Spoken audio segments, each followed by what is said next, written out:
लड़ा जाता, दिमाग से भी लड़ा जाता है। मेरे हिसाब से भारतीय प्रधानमंत्री ने जो भी स्टेप लिए हैं, आर्मी को फुली छूट दे दी है।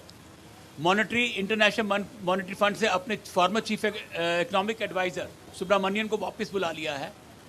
डिप्लोमेटिक तरीके से काम हो रहा है और ऐसा नहीं है कि आजकल भी बॉर्डर पे कुछ हो नहीं रहा है। मतलब मुझे नहीं लगता कि लोग क्यों देखते हैं, कुछ ना कुछ हर रोज़ होता है और हर चीज़ का सामना होता है। हमें ज़रूरत है, हम पाकिस्तान की तरह, मेरे पास कुछ जो इन्फॉर्मेशन है, पाकिस्तान में तो लोग इतने घबराए हुए हैं, लोगों पे काम में जाना बंद कर दिया है। लेकिन हम देश की 5वीं ग्रोइंग इकोनॉमी है, हमें काम भी करना है। हमारा काम करके युद्ध लड़ना है और आर्मी का काम बॉर्डर पे काम करना है। हम लोगों को मिलजुल के, अभी आपने देखा होगा कल आई थिंक मुख्यमंत्री जम्मू कश्मीर के भी प्रधानमंत्री से मिले आधा घंटा, और उन्होंने भी बिल्कुल ऐलान किया, और जम्मू कश्मीर की असेंबली ने तो ये भी ऐलान किया कि हमें तो स्टेटहुड भी नहीं चाहिए अगर ऐसा होगा तो। आज के दिन में हमें सब्र रखना है। आर्मी को पूरी पावर दे रखी है और वॉर एक दिन में नहीं दे जाती, वॉर का नुकसान होता है, लेकिन हम समझ बूझ से जब समय आएगा वो लड़ेंगे। दूसरी बात हमें जो आज देखनी है, जो मैं देख रहा हूँ, अभी जो रिसेंटली जो अटैक हुए 26 लोग हमारे मारे गए, उसके इम्पैक्ट हमारी टूरिज्म इंडस्ट्री में जम्मू कश्मीर में पड़ा है। भारत सरकार में 2019 से लेकर अब तक जितनी मेहनत करी थी उसको वापस जाया होने नहीं देना। दिलीप कौल साहब, वो जो लोग मारे गए उनका भी तो असर टूरिज्म इंडस्ट्री पर पड़ ही रहा है, उस डर से भी तो टूरिज्म जा रहा है। उसी पे आ रहा हूँ। हमें उस चीज से आपको उसका दूसरा पहलू बताता हूँ। आज जितने भी स्टोन पेल्टर्स थे, जितने भी लोग पथराव करके पैसा कमाया करते, वो सारे के सारे आज काम पे लग गए थे। एक होटल के अंदर 80 लोग काम करते थे, 75 को निकाल दिया गया। चिंता इस बात की आती है कि भारत सरकार ने इतने लोगों को, युवकों को वापस मेन स्ट्रीम में लेकर आए थे, वो वापस उस तरफ न चले जाए। तो हमारे को बिल्कुल मिलजुल के देश की प्रगति की तरफ सोचना है। इवन टूरिज्म इंडस्ट्री को वहां पे सपोर्ट करने के लिए बढ़ावा देना है। लेकिन जब तक पाकिस्तान बना रहेगा, टूरिज्म इंडस्ट्री, इन चीजों की कितनी जरूरत बनी रहेगी? क्या टूरिज्म इंडस्ट्री को फलने फूलने देगा? क्योंकि पाकिस्तान जब तक अपने अस्तित्व में है, अपने रूप में है, वो कुछ दिन के लिए सुधरता है, उसके बाद फिर वही करता है। 71 में जो हुआ, उसके बाद 79 में उनके प्राइम मिनिस्टर ने कहा यूएन में जाकर कि हम भारत को 1000 घाव देंगे और खून बहाएंगे। खेमचंद जी, आप बीजेपी से हैं, सरकार सत्ता में है, ट्रिपल इंजन की बात हो रही है, कई जगह कहीं डबल इंजन है, कहीं सीधा ही एक ही इंजन चले जा रहा है।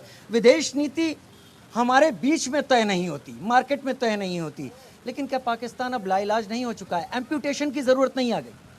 नमस्कार, भारत माता की जय।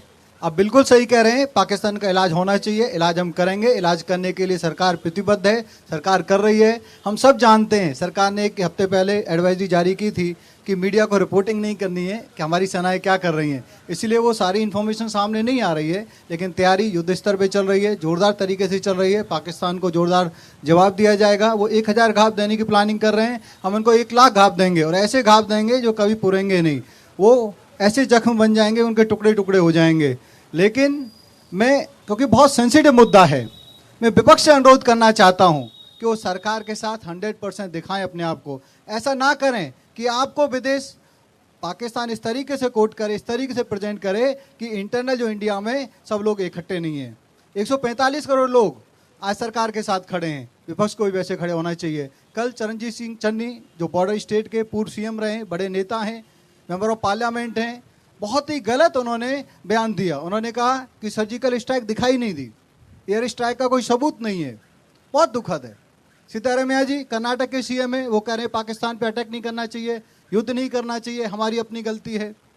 न्याज सिंह राठौर, कांग्रेस की प्रसिद्ध नेता और पाकिस्तान की प्रसिद्ध सोशल मीडिया सेंसेशन, वो किस पे सवाल करती हैं? सेनाओं पे सवाल करती हैं, सरकार पे सवाल करती हैं, हमारी जनता पे सवाल करती हैं, हमारी एबिलिटी पे सवाल करती हैं। ये सेना के मोराल को डाउन करता है।